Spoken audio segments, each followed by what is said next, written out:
Mayday, mayday, mayday. This is motor vessel Kimberly C, Kimberly C, Kimberly C. Call sign Charlie, Quebec, Echo, Yankee 3. We have collision with other vessel. Position, latitude 36 degrees, 23.31 north, longitude 007 degrees, 5003 west. I repeat, mayday, mayday, mayday.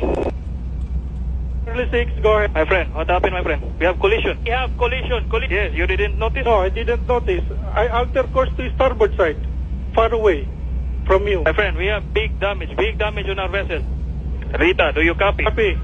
But there was no any collision from my side. My friend, we have big damage. We have big damage on our starboard, in our port quarter. Port quarter. Our free fall boat is totally fucked up.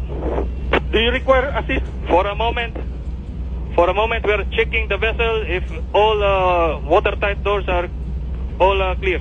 For now, we are stopped and we are checking around the vessel. Kabayan, di po naramdaman, Kabayan? Station calling Kimberly C. Copy that, sir. Thank you very much. For a moment,